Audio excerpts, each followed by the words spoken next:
Angkatan Udara Rusia melancarkan serangan ke pertahanan Ukraina di arah Krasny Liman. Awak pesawat serang Su-25 menghancurkan posisi musuh di arah Krasnolimansk. Pilot menyerang dengan rudal pesawat S-13 terarah dari ketinggian sekitar 25 meter. Setelah itu mereka melakukan manuver anti-rudal dengan menembakkan target termal palsu dan kembali ke lapangan terbang asal mereka, demikian keterangan video Kementerian Pertahanan Rusia, 6 Maret. Perkembangan lain, awak mortir self-propelled non-ASVK menyerang posisi angkatan bersenjata Ukraina di arah Avdiivka.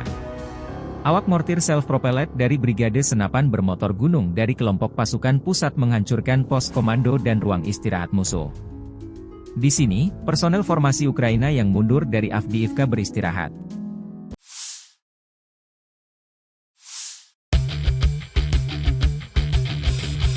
Angkatan bersenjata Ukraina melansir dalam 24 jam terakhir, 86 kontak senjata terjadi di garis depan. Ukraina mencatat Rusia melancarkan 4 serangan rudal dan 106 serangan udara, 154 serangan dari sistem salvo roket. Sementara militer Ukraina dalam sehari terakhir menyerang 11 area konsentrasi personel prajurit Rusia. Unit pasukan rudal merusak 2 titik kendali, 1 area konsentrasi personel, senjata dan peralatan militer, 1 gudang amunisi, 1 kompleks rudal anti-pesawat Buk, M1 dan 1 kompleks radar intelijen dan pengendalian tembakan Zoopark, 1 Rusia. Staf Umum Angkatan Bersenjata Ukraina pada 6 Maret melansir, militer Rusia total kehilangan 420.270 tentara di Ukraina sejak awal invasi besar-besaran 24 Februari 2022. Jumlah ini termasuk 1.250 korban yang diderita pasukan Rusia dalam sehari terakhir. Rusia total kehilangan 6.678 tank, 12.728 kendaraan tempur lapis baja, 13.479 kendaraan dan tangki bahan bakar, 10.308 sistem artileri, 1.008 sistem peluncuran roket ganda, 701 sistem pertahanan udara, 347 pesawat terbang, 325 helikopter, 7.921 drone, 26 kapal dan perahu, dan 1 kapal selam. Terpisah, Presiden Ukraina Volodymyr Zelensky merespon positif putusan Pengadilan Kriminal Internasional, ICC, yang mengeluarkan surat perintah penangkapan terhadap 2 komandan militer Rusia karena melakukan serangan terhadap infrastruktur listrik Ukraina selama musim dingin tahun 2022 hingga 2023. Pengadilan Internasional mengumumkan putusannya ini 5 Maret. Letnan Jenderal Sergei Kobylash dan Laksamana Viktor Sokolov, masing-masing diduga bertanggung jawab atas sejumlah kejahatan perang, termasuk mengarahkan serangan terhadap sasaran sipil, kata pengadilan. Kobylash dicurigai karena perannya sebagai komandan penerbangan jarak jauh Angkatan Dirgantara, sedangkan Sokolov dicurigai karena posisinya sebagai komandan Armada Laut Hitam, menurut pengadilan yang bermarkas di Den Haag. Saya berterima kasih atas putusan Pengadilan Kriminal Internasional ini. Kejahatan perang Rusia akan dimintai pertanggungjawaban, tidak ada keraguan tentang hal itu, kata Zelensky dalam pernyataan resminya 6 Maret. Усій команді Міжнародного кримінального суду та нашій українській команді, що працює заради відновлення справедливості.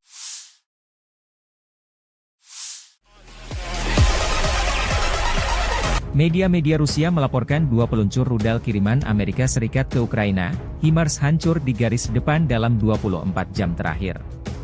Russian Today merilis rekaman detik-detik hancurnya peluncur roket ganda milik Paman Sama di wilayah Donetsk dan Kherson, 6 Maret 2024. Laporan awal menunjukkan HIMARS dihancurkan oleh sistem rudal taktis jarak jauh, Iskander, milik Rusia. Sistem roket artileri mobilitas tinggi atau HIMARS adalah peluncur roket ganda versi roda mount yang dimodernisasi. Sistem ini lebih ringan dan lebih gesit dari M270 MLRS yang dipasang di trek yang dikembangkan pada tahun 1970-an untuk pasukan AS dan sekutu. HIMARS yang diberikan Amerika ke Ukraina memiliki jangkauan sekitar 80 km. Unit HIMARS membawa 1 POD berisi 6 peluru kendali 227 mm, M270 membawa 2 POD, atau 1 POD besar yang dimuat dengan rudal taktis Army Tactical Missile System, ATACMS. Dengan kru kecil, HIMARS dapat mengeluarkan POD bekas dan memuat yang baru dalam hitungan menit, tanpa bantuan kendaraan lain. Para kru akan membutuhkan beberapa pelatihan. Militer AS sudah memiliki unit HIMARS di Eropa, dan sekutu NATO Polandia dan Rumania telah memperoleh sistem tersebut. Harga satu unit HIMARS ditaksir 4 juta dolar Amerika atau 62,8 miliar rupiah per unit.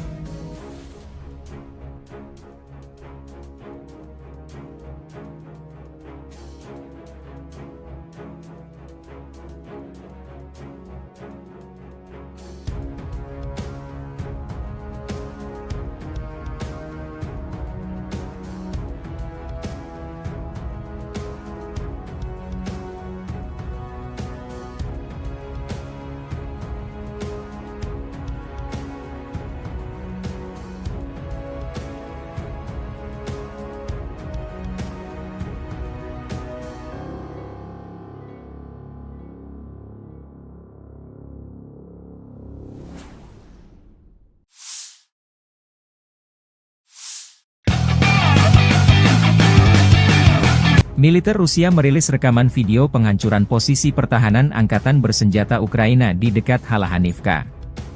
Halahanivka sebuah pemukiman di Cherkasy Rayon, Oblast Cherkasy. Wilayah ini salah satu garis depan sejak meletusnya perang Rusia dan Ukraina.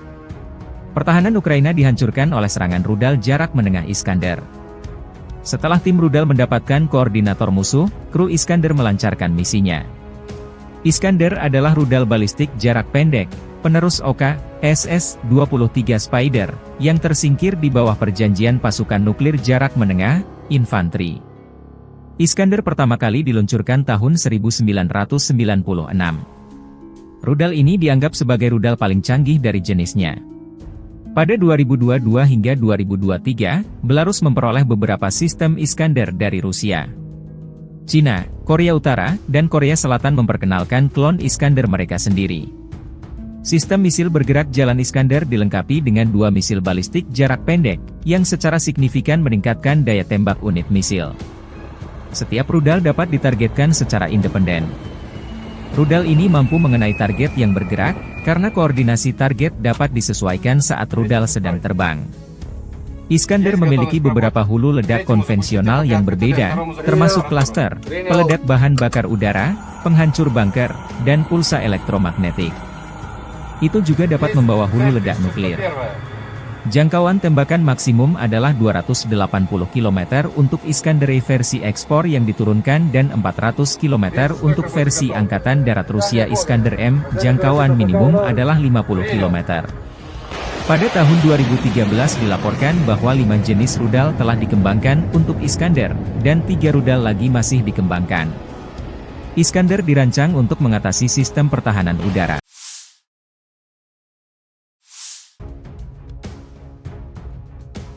Direktorat Intelijen Utama Ukraina menerbitkan rekaman detik-detik penghancuran kapal patroli armada Laut Hitam Rusia, Sergei Kotov. Rekamannya ramai beredar di media sosial Telegram pada Rabu 6 Maret 2024. Dalam rekaman tersebut memperlihatkan bagaimana terjadinya ledakan dahsyat di tengah laut yang menerjang kapal kubu Rusia saat sedang berlayar. Jauh sebelum melancarkan serangannya, militer Ukraina mengatur strategi terlebih dahulu. Menariknya, ledakan dahsyat yang terjadi tak membuat semua orang yang ada di dalamnya kehilangan nyawa. Seperti ditulis dalam keterangan unggahan, para kru masih hidup. Para pelaut diketahui berhasil menghalau serangan itu sampai akhir dan berjuang demi kelangsungan hidup kapal. Hingga video ini beredar, beragam komentar dituliskan warganet.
Tribun X sekarang menghadirkan lokal menjadi Indonesia.